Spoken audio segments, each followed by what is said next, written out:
Right Meat presents Rapsidious by Joseph Gatz. Read by Pumpkin Patch 1234. Edited by Xufei Liu. Part 3. Juliana. Chapter 1. The end of the 80s pop song, Madonna's Borderline, faded from Juliana Gonzalez's old school iPod and its attached speaker before looping back to the beginning. It echoed in the food truck where she was on hour 6 of a 10-hour shift. With the interior covered in chrome, every surface reflected an image of the woman hunched over behind the order window waiting for the next customer. Juliana was 23 with faded pink hair, a wireframe figure on the top but lots of curves below the waist. She wore simple makeup, but it wasn't enough to cover the bags beneath her tired eyes. Juliana hadn't slept more than 4 hours a night over the past few months, and it was starting to take its toll. Con una chingada, barked her boss. I'm tired of hearing that pinche song.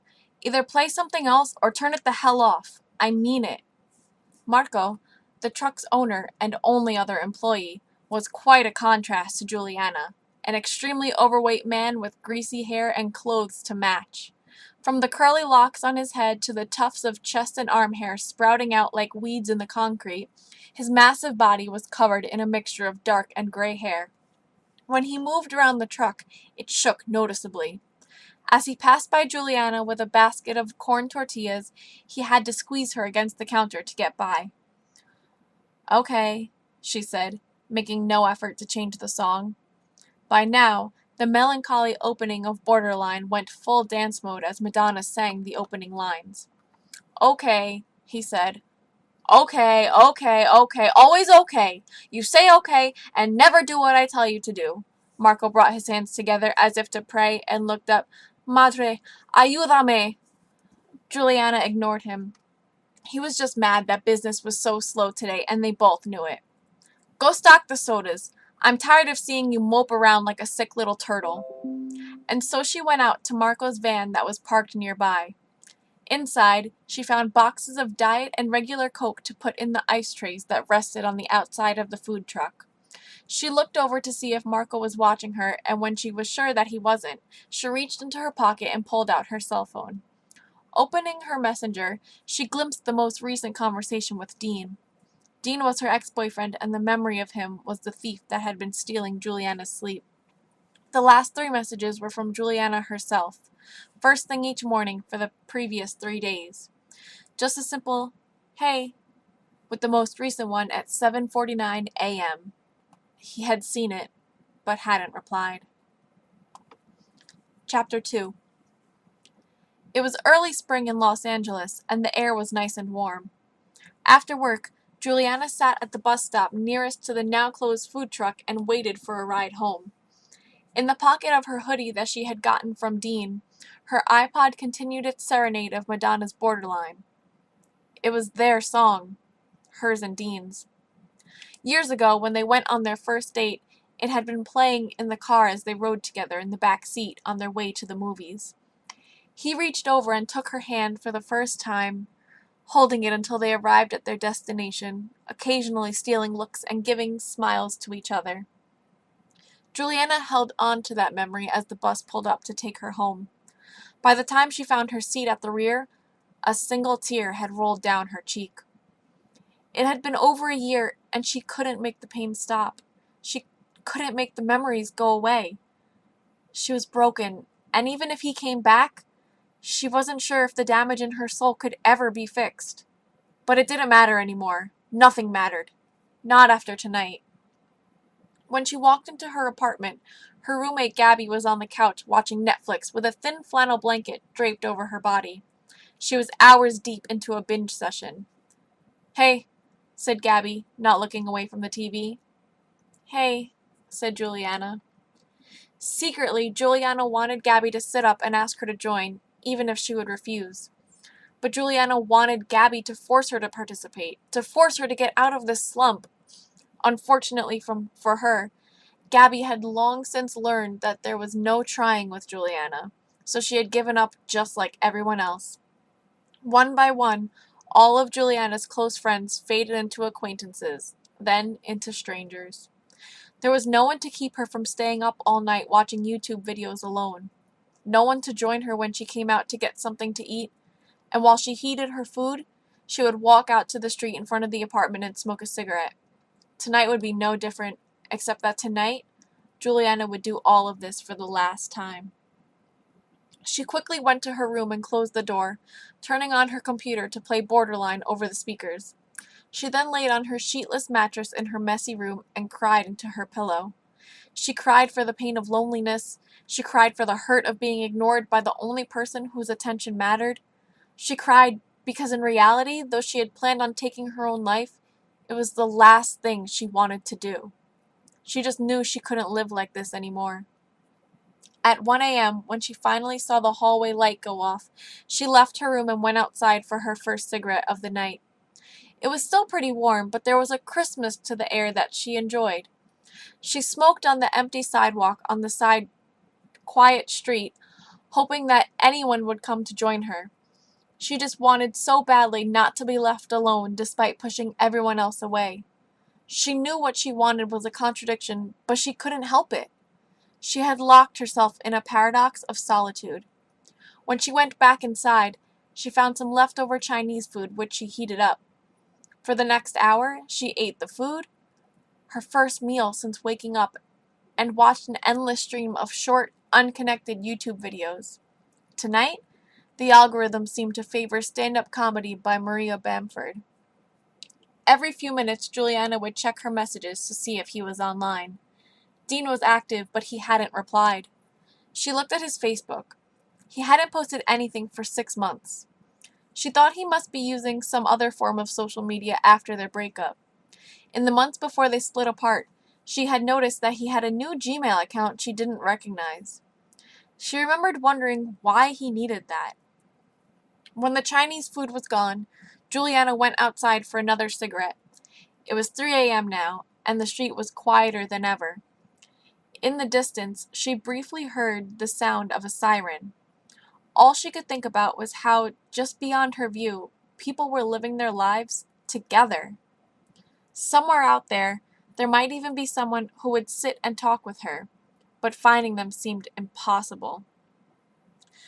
They were not at her home, not at her work, and that left nowhere else for her to look. At work, Marco just complained about how her depressed mood was ruining his business, but nothing else. Customers weren't interested in talking. Most of them had 15 minutes to get a taco before they had to go back to their lives. When she got home, her roommates were polite but never social with her. Occasionally, when Juliana got tired of being at home, she would walk a few blocks to a nearly abandoned strip mall near her apartment. There was a stone bench outside the empty grocery store across from the Taco Bell. She'd sit there with her headphones on, listening to music and trying to forget those around her. Now and then, teenagers would cause a commotion outside the Taco Bell, and she watched them enviously. Her teenage years were gone. Her friends had moved on with their lives. Dean had always been her best friend, and now he was gone too. But tonight, she didn't take that walk. She stayed in front of her apartment and smoked. She wanted to empty the pack before she walked back in to look for the bottle of sleeping pills. She wasn't sure if it would kill her, but it might, and she didn't think it would hurt. It took all her courage just to do that. She had been carrying the pills around for a month, but after too many false starts, she had circled this date on her calendar as her deadline. Juliana thought about writing Dean a long goodbye text. She almost hoped that he would come to rescue her at that last minute. Maybe he would even feel enough pity to get back together with her. But that's not what she wanted. She didn't want him to stay like that. Maybe in another life, she thought to herself as she walked back inside for the last time. She left her phone on the ground. Before it faded into sleep mode, the phone read one last message to Dean. Hey.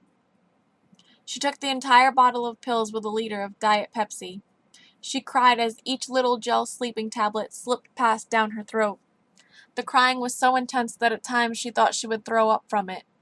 But she calmed herself down, and one after another until all 50 were inside of her.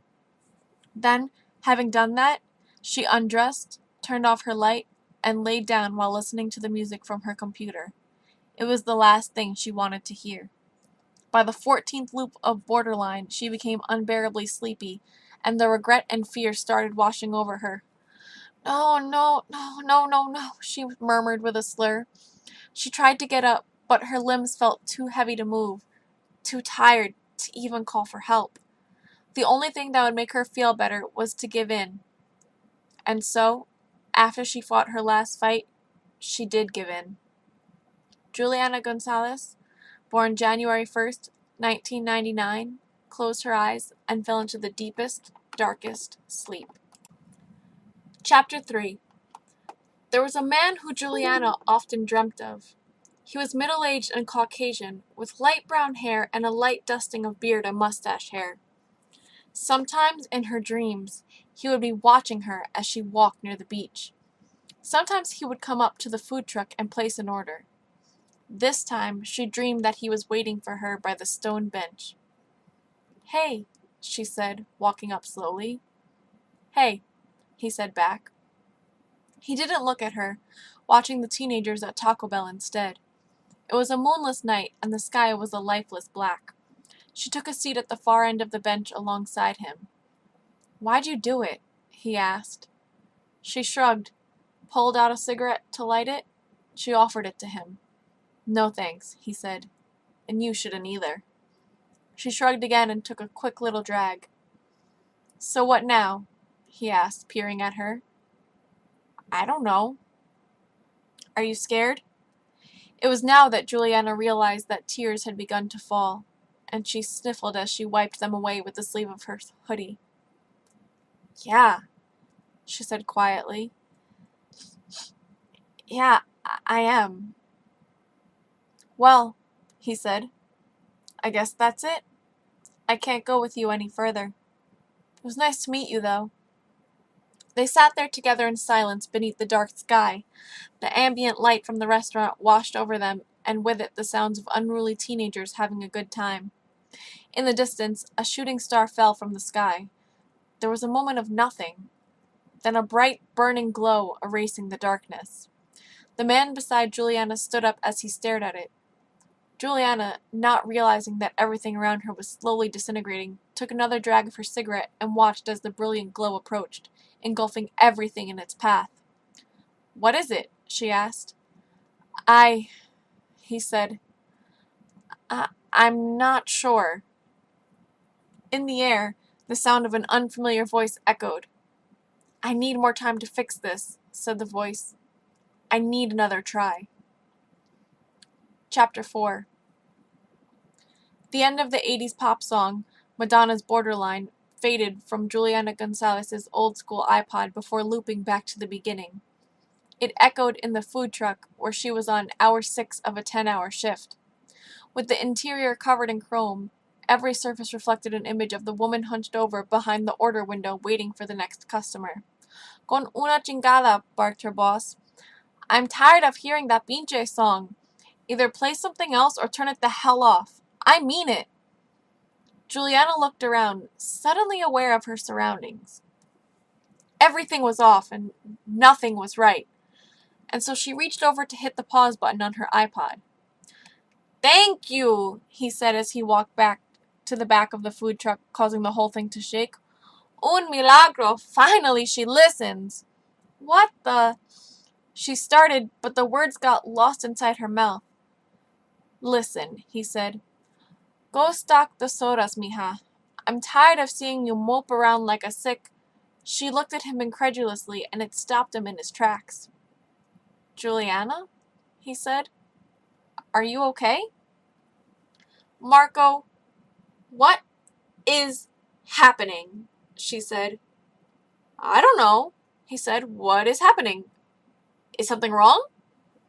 Juliana's legs began to tremble within her jeans, and she looked around frantically, trying to make sense of the displacement she felt in the world. "Julie," said Marco. "¿Qué pasó?" "I need a cigarette," she said, and walked off out of the truck. "Okay," he said after her, throwing his hands in the air. "Go have a cigarette. I'll stock the sodas. I'll cook the food. I'll take care of the customers." Juliana walked over to a gas station down the street and grabbed the bathroom key from the counter. The clerk, who saw the young woman almost every day and was accustomed to her using the bathroom, barely looked away from his cell phone as she walked past. Once inside, she locked herself in the bathroom and began to splash water on her face. Juliana didn't recognize the girl in the bathroom mirror. It was her, but she looked like a ghost of herself. All the color had gone from her face, and her eyes were frantic and afraid.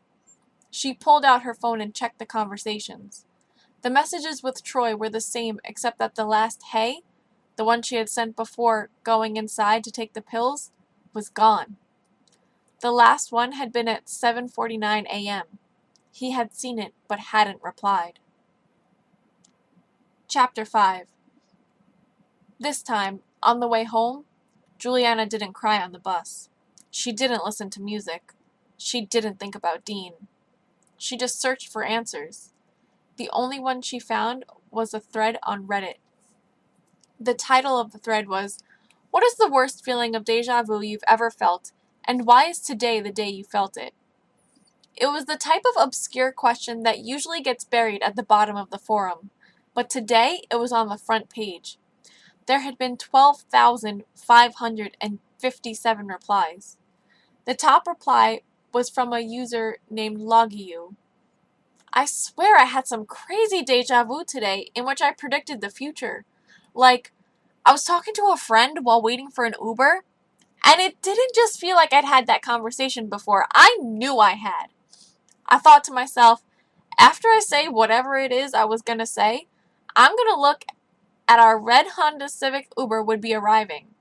The driver was going to be a black woman with frizzy hair, and she was going to have a GPS with a Jamaican accent. It happened exactly as I thought it would. Either pure coincidence, or I could briefly predict the future. The crazy part was that's not where it ended. I've been able to predict everything that's happening today almost without mistakes. WTF is happening?" The next reply came from a user named Earstasia. "I've always had moments of déjà vu that felt like I had dreamed the exact current scenario beforehand. But today, I mentioned that it was happening again while talking to my mom. She asked me what I thought would happen next. I said, I'm going to get a text from my friend Lee asking if I could cover his shift. My phone buzzed immediately, and it was Lee. I saw a pickup truck on the shoulder of the highway," said a user named Forheart. "For some reason, I just knew that that truck was going to dart into the traffic. It was more than a feeling. I remember it happening like I remember anything else happening in my life. It pulled out, and I didn't have enough time to stop. I slammed into it and lost control of my car. I spun around like it was slow motion, and the cranberry juice I had in the cup holder went everywhere. The last thing I remember was a semi coming at me then. Guys, I remember dying. I was dead. I felt the impact. It was like when you belly flop into a pool, except I felt it in my whole body. Then I was back behind the wheel like it never happened. When I saw the pickup, I moved over a lane, and sure enough, the truck floors it into traffic without looking, right where I would have been driving. I should be dead, guys. I know that with every fiber in my being. What is happening right now?" Chapter 6. Juliana didn't go home. Instead, she headed to a bookstore in downtown LA. It was a large one with a Starbucks right inside. "Excuse me," she said to a clerk. "Do you know where the books about déjà vu are?" He smiled like he had heard the question a bunch today, then guided her back to the spirituality section. There, he led her to a shelf all about déjà vu. He asked her if there was anything else he could help her with. She said no and started looking through the books for the next hour. None of them seemed to have the answer she was looking for. Occasionally, she'd check her phone to read more replies from other Reddit users. A few of them mentioned some sort of terrorist attack in San Francisco, with one person saying that it wasn't a terrorist attack, but a supernatural being. Others had talked about a nuclear strike in California. One user posted a link to a picture of a man who often visited them in their dreams. It was a hand-drawn picture by someone with not enough talent to do the man justice. But Juliana recognized him. It was the man from the bench in front of Taco Bell. A lot of users agreed that they also dreamt about this man. "Hey," said the voice of a young man standing above Juliana. She looked up at him, noticing an Asian man around her age. He had a clean-cut hairstyle and wore a UCLA shirt. His smile was sincere, and it instantly disarmed Juliana. "Hey," she said back. "Did you get any answers?" "Huh?" she asked. "The weird time loop," he said. "I felt it. Did you?" "Yeah," she said. "What happened in yours?" he asked. "I—" Juliana could hear Borderline playing in her head. She could feel the bloating of her stomach. She could feel the weight of fatigue on her eyes. "I don't really remember," she lied. "That bad, huh?" he said. "I'm Patrick, by the way. Mine was pretty crazy. I woke up late studying for finals. I fell asleep at some point, and when I woke up, I took a shower and decided to go out and get some breakfast. But I never made it. I just ended up back in today. I mean, at least I don't have to study for finals anymore." "Is it just today for everyone? Like, did everyone warp back to today?" "Seems like it. A few people online are clearly faking it. But you can tell the real ones because everyone is lining up to the same sequence of events. And they all are just reliving just today." "Why is this happening?" she said.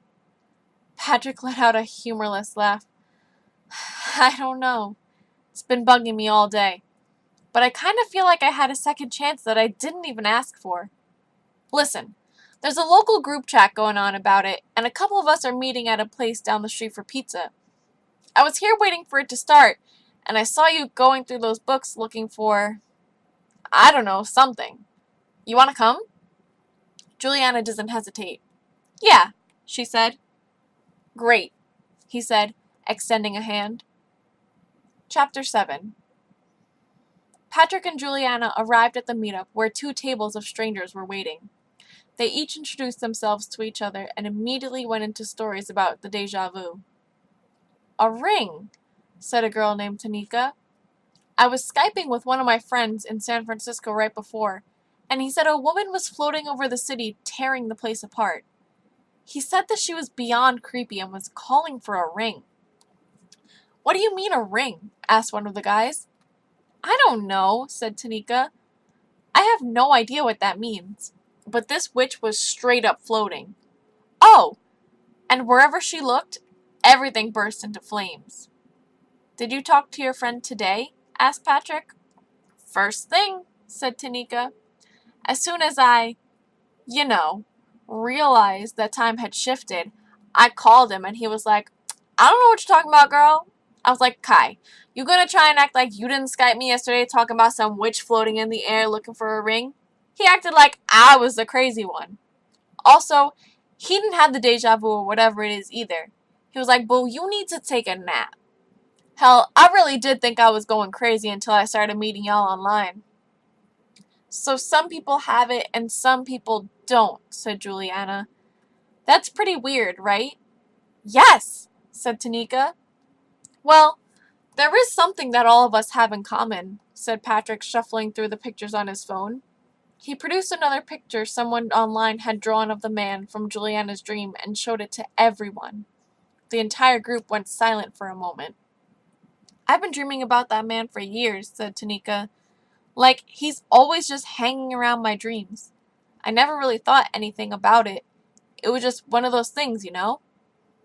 "I guarantee you," said Patrick, "that if you were to ask anyone else who had the déjà vu, they would have seen him too. And those who don't recognize him didn't know that time skipped." "Aliens," said Tanika. "This is some straight-up Area 51, Encounters of the Fourth Kind, aliens bullcrap. I mean, you tell me, how are we all dreaming about this man?" "I saw him," said Juliana. "I saw him right before the skip. I heard something too. I don't think it was from him. It was a voice." "I need more time to fix this," said another in the group. "I heard it too. Right after I died." "You died?" said Tanika. "Wait up. What do you mean you died?" "I was riding an electric scooter through traffic and I'm pretty sure a car hit me. I'm not sure, though. It hurt a lot. And I remember flying through the air. Then I woke up and that guy was there waiting for me. Then, a bright white light, said Juliana. And the voice, I need more time. Did anyone else hear it? Asked Patrick. Most of the group agreed that they didn't or that they couldn't remember. Then something occurred to Patrick, and he looked at her with great sympathy in his eyes. Juliana, did you die? In the flashback, or whatever. Did you die?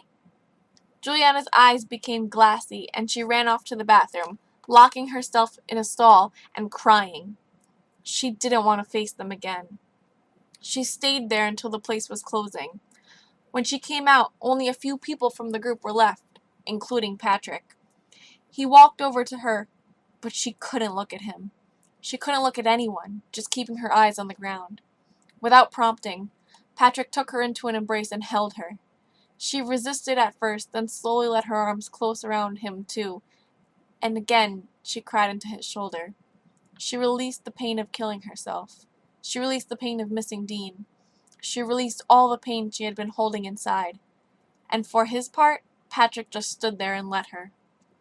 Hey, he said into her ear. It's okay, whatever happened. You've got a second chance now. It doesn't matter what happened last time. This time, you can make it different. We'll keep you safe. I'll keep you safe. I don't want to go home, she said. I'm scared. You can stay with me tonight, he whispered. I got plenty of room. No creepy stuff, I promise. Thank you, she said. Thank you so much. For a short while, after the pizza place closed down, the last of the group talked on the sidewalk in front of the restaurant. They talked less about the déjà vu and more about their lives before the incident. Tanika was an RN at the local hospital. She had grown up in Atlanta and moved to LA in the 90s with her mom. She loved Dalmatians and secretly wanted to be an actress, though she had never pursued it. She thought that she might now. Patrick was an undergrad at UCLA studying nanotechnology. His real name was Phup Win, but went by the more Americanized name Patrick because he loved SpongeBob. He listened to EDM music, loved to dance, and made beats in his spare time. His SoundCloud had 235 followers, and he was very proud of that. Juliana was sometimes a cook, sometimes a cashier at a local Mexican food truck. She dropped out of high school and got her GED, then just floated around from job to job. Before the food truck, it had been Target, and before that, she waited tables at a Denny's. She didn't know what she wanted out of life, except that she wanted to live in a house one day. Maybe a few kids. Half an hour later, it was only Juliana and Patrick. They caught an Uber to his apartment near the University of California, Los Angeles, and upon entering, he gave her the tour. This is my kitchen, he said, and this is also my living room. The two spaces were connected, separated only by the 36 inches of linoleum that lined the kitchen.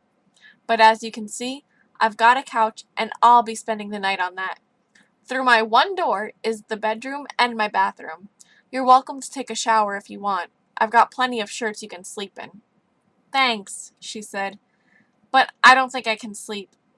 Do you mind if I just stay up and watch TV or something? I can take the couch.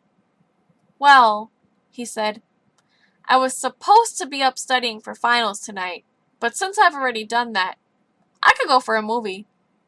Want to watch a movie with me? Juliana nodded. Chapter 8. Juliana and Patrick stayed up all night. They watched 3 of the 8 Harry Potter movies, but mostly they just talked. When the first whisper of sunlight entered the apartment in the morning, Juliana finally felt comfortable enough to sleep, and she rested her head on Patrick's shoulder before passing out. He joined her moments later. After a few hours, they woke up. They each took showers and dressed, and agreed to go out for breakfast. They both kept checking the clock for the time the jump was supposed to happen. I've been waiting for this breakfast for 2 days, said Patrick as they drove them to his favorite spot. If we jump back and end up where we started yesterday, the first thing I'm going to do is find you and take you out to breakfast. New Belvedere Apartments, she said. That's where I stay. Okay then. he said with a smile.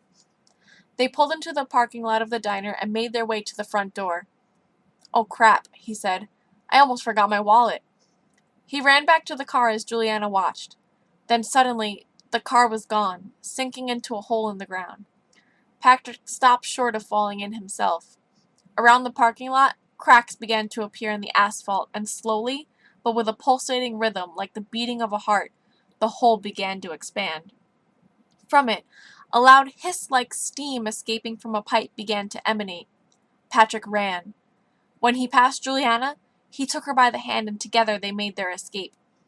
Looking back, the diner was gone and the hole was coming for them. A nearby chase bank slid into the hole like a sandcastle taken by the tide. The screams of panicked masses began to fill the air. Those who couldn't escape the hole fell in, and their cries joined those of the departing. A school bus driving towards the hole tried to turn around a little too late. Juliana watched as a tiny face in the back window disappeared as the bus sank from view. The cracks in the ground grew more substantial and spread faster as the hole expanded. One of them appeared directly below Juliana and she tripped. Patrick turned only to see a snaking tongue come from the pit, grab Juliana by the ankle, and pull her in. He screamed and ran towards her, but before he could reach her, she was inside. It was there that she realized that this was not a hole. It was a beast. Its cave-like mouth was covered in spinning teeth that shredded everything in its path.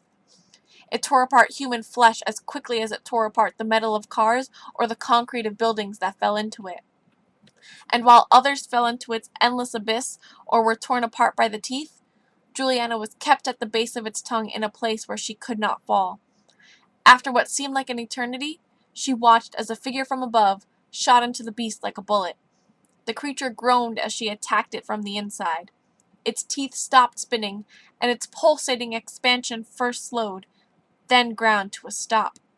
The woman, who she could barely see in the darkness of the cave, approached her and scooped her up like a damsel in distress being saved by a knight in shining armor. "I want answers," she said to Juliana. "If you try to fight me, I'll kill you. I know what you are, and I can do it." Then together they rose out of the cave, floating like a balloon. Then without notice, the flying woman shot through the sky so fast that Juliana couldn't breathe. They flew past the city into the countryside. Once there, the woman dropped Juliana roughly below a grove of almond trees and stood over her with her hands on her hips. "Where is the ring?" she asked. "And where is your master? Where is the Unbounded?"